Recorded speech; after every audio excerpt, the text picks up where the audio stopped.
Hey guys, what's up? Welcome back to the channel. So, today I want to talk about Bitcoin regulation and whether it should be something that you should be worried or should even care about.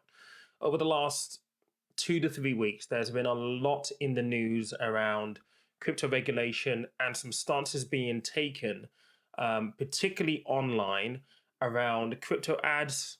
I'm talking to TikTok here, where people can no longer place crypto ads or make videos or anything like that promoting crypto specifically on TikTok. I think that's a good thing. I'll give you my views on that. And whilst we're talking about this, I also can't then kind of sidestep the fact that Barclays and a number of banks also have stopped people from transferring money over to Binance. Now, with Binance in mind, I actually hosted their fourth birthday party this week. If you are using Binance, you may have caught me on there. So I want to give my views on what's going on at the moment and whether regulation is actually a good or bad thing. Should you be worried about it? Should it be something that we all welcome? I'm also going to talk about why it is something that is on the radar right now. And more importantly, what does that mean short term, long term? What can you do about it within your strategy, essentially? So that's what this video is going to cover. Let's get to it.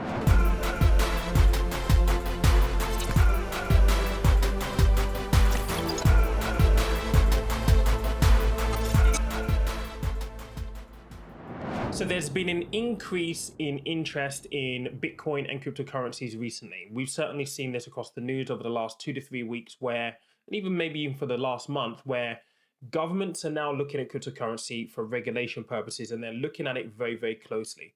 Certainly here in the UK, the US, and certainly now in Europe, because the adoption of cryptocurrency, it seems to be exploding right now. And so governments and regulatory bodies are now looking at how can we actually control this. And I say control with two hats on. Control from, yes, it needs to be controlled from a regulatory point of view, but also control in the sense of protecting the financial system that we currently know and what's currently built and what we all operate on at the moment for our mortgages, for our car loans, for our personal loans, all this kind of stuff. So when I say control, I say part of it welcoming the control.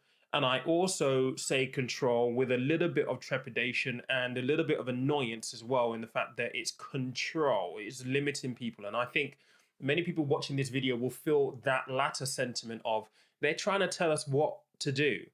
However, with my hat on, being in the industry for 16 years, I'm also looking at the bigger consequences that this has and could have if allowed to go unchecked. And for me, that's the real scary bit. Maybe I might talk about that a bit later on, but let's talk about why the regulation is so important. So the reason why they're looking at regulation is because, look, it needs to be controlled from a point of view that it is so easy for people to be scammed with cryptocurrencies right now. I spend a lot of time on this channel looking at scams. Watermine was one of them. That's now King Finance. We've had the brothers in South Africa who walked away with $3.6 billion in Bitcoin, right? These are kids in South Africa who started up the first cryptocurrency exchange in Africa, ran away with the money, okay? We've also had instances in Turkey as well, where, again, a couple of guys ran away. I think there was like $4.5 billion worth of Bitcoin. This is a big, big problem. And the reason why it's easy to do this is because there is no regulation around setting up businesses, who's held accountable, all this stuff. Now, it might seem very boring to a lot of you guys watching this video because, frankly, you don't care, but you should care. Because if you're not buying crypto, and many people are not buying crypto in the right means, or in the right methods, maybe due to lack of research or lack of understanding, that are being swindled for their cash. And that's why regulation is important. That's why control is important. The other flip side to that is, well, control in terms of, well, it is a risk to the financial system. Actually, maybe that's a completely different video. But anyway, regulation is important because it feels as though it's the wild, wild west out there at this point in time. Now, what would the impact of regulation actually be? For me personally, I would welcome regulation of cryptocurrencies and Bitcoins, and not necessarily the coin itself, because again, crypto is supposed to be decentralized, not be able to be controlled by a government or one person. But what I would welcome is the regulation of the companies that provide the services for you to access Bitcoin and cryptocurrencies.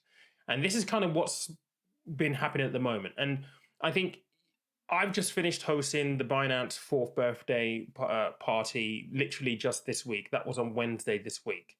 And I was lucky enough to ask CZ, the guy who is the CEO and founder of Binance, a few questions. And regulation was one of those things. And he talked about the fact that he actually thinks regulation, paraphrasing, not putting words in his mouth here, he welcomes it.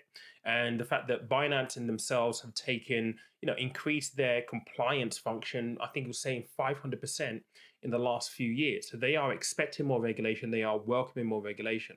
Now, what we've seen here in the UK is the likes of Barclays and some of the banks saying, guys, you can no longer transfer money over to Binance, which I think is problematic. And look, we're not the only ones doing this here in the UK. There are other countries as well also turning the screw on these companies. I don't necessarily think that regulation is a bad thing.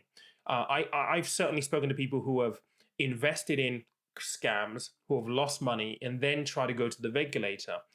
And the regulator can't do anything because cryptocurrencies at this moment are not a recognized form of currency. What will happen with Bitcoin and cryptocurrencies being regulated is a general acceptance of this is now a recognized form of currency, be that Bitcoin or Ethereum or any other coin that you've basically purchased and hold within your portfolio. That is a good thing because not only does it get legitimate recognition from regulatory bodies across the world and governments across the world, what this also does, and this really has to be the end game, right? It opens cryptocurrencies up to the mainstream. Because once it gets recognized by governments, once it gets recognized by regulatory bodies, it then becomes, I don't want to use the word legal tender, but as close to legal tender as you possibly can accept. Now, what does that actually mean for crypto short term and long term? I'm sure that's the big question that many of you want to have answered. Well, short term, all of this talk of regulation at this point in time, and the fact that there are so many moves being made across Europe and so many headlines coming out across Europe and across the world right now around this, is the fact that, well, actually, there has been a bit of a crackdown, and therefore for the markets, it's going to push the markets into a bearish environment, and we can see that right now with Bitcoin and the crypto market as a whole. It is in a little bit of a bearish market. It is certainly down at levels that we haven't seen for a good number of months. I mean, this year has been phenomenal for Bitcoin. I mean, just going up to $50,000-$60,000 a coin was completely unexpected. We're now in more reasonable areas, many people would argue, in terms of the price of these coins. And with Bitcoin being the market leader, when Bitcoin is down, most other coins are also down alongside that. So I think short term is going to push the crypto markets into a bearish environment. And we find ourselves in this environment right now. However, if you are investing in crypto, this is not a short-term game. Investing is not a short-term game. This is a long-term game. Whilst there might be negative short-term impacts on the crypto market at this point in time, particularly with everything that's happened with, China cracking down on miners in the in China, which meant that we saw quite a bit of value wiped off Bitcoin. Yeah, these are short-term pains and short-term annoyances, but in the long term, regulation is going to be a very, very good thing. And I feel as though that now would almost be an opportune time to almost have a look at your portfolios again and see where you are, see what you're holding, see where you're going to allocate more money if you want to and you have the appetite to allocate more money. But in the long term, I really do feel that this is going to be a good thing for the crypto space as a whole, particularly when it comes to just worldwide adoption. Now, I know that countries like El Salvador are now using Bitcoin as legal tender. There's also talks of that happening across a number of other countries as well: Nicaragua, Panama, Argentina, Brazil. They're also having a look at this kind of stuff. So you can see that adoption taking place in other countries. But to be honest, when it comes to the financial system itself, you need to be looking at developed world. So the United States, the UK, Europe, really those are the big markets.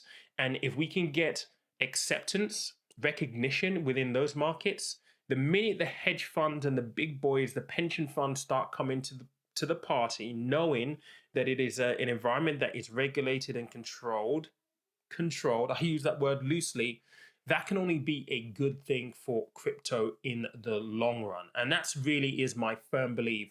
Let me know what you think in the comment section below.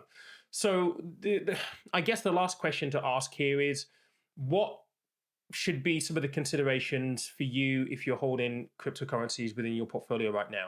Well, if you bought cryptocurrencies early before this year and Bitcoin and Ethereum doing crazy numbers, yes, they're back down to reasonable numbers right now. But if you bought them much, much earlier, then hopefully you should still be in profit. You should still be in the green with your cryptocurrency. If you bought around about the March area where Bitcoin was all the way up here, you're probably going to be seeing a little bit of a loss right now. I think the important thing here is to recognize that this is an investment, right? And this should be a long-term game. So hold, especially if you're holding a loss right now. If you got in early and you're looking at a green, I think that there is so much potential with the price of Bitcoin and other coins increasing significantly in the long term, particularly if we get this regulation, particularly if we get mass adoption as well, going forward. And it looks like we are going to receive more adoption indications in the future.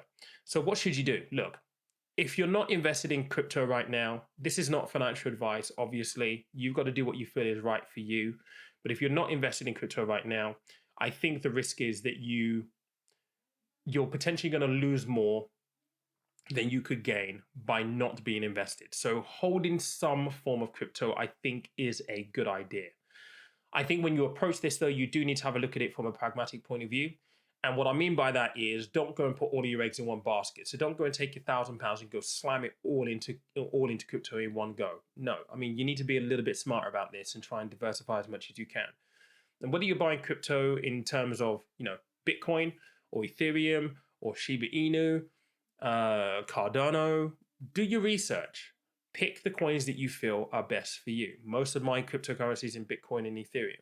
I think those are the two biggest ones that for me is comfortable for me. I don't necessarily go for meme coins. So you need to find your own approach, okay? But try and make sure that you're diversifying your strategy, not putting everything into one basket. And that's just not typically looking at the cryptocurrency itself. I'm talking about your entire investment portfolio. So when I look at my investment portfolio, most of it in stocks and shares. I have a small portion of my overall portfolio in crypto. So try and do things and allocate your money in a way that makes you feel comfortable, in the full understanding that obviously there are risks that you also need to mitigate in this entire conversation. That's where I'm going to leave it, guys. This is going to be a really interesting thing to keep track of in the next, few weeks and months and even years. But I think we're certainly at a point right now where with crypto, it could take off massively. The painful bit, though, is going to be the regulation and what the regulatory bodies decide to do. What we're finding is, yes, banks are, stopping people from paying into Binance, for example, but we're also having the looks of, PayPal allowing people to buy more and, increasing their limits. It's almost like a tit for tat. The banks are the banks, and I'm not a big fan of the banks, but I also understand their reasoning and their thinkings behind what they're trying to do. But I'm sure that you guys have got your own opinions. Please let me know what you think in the comment section below. And look, let's have a conversation in there and see where we go. There'll be more crypto content coming on the channel, certainly as I pick up a bit more on this area. But guys, as always, remember, money is a tool and life is for living. If you've not listened to the podcast this week, there it is right there. Make sure you go and listen to it. I appreciate you. Have an amazing weekend.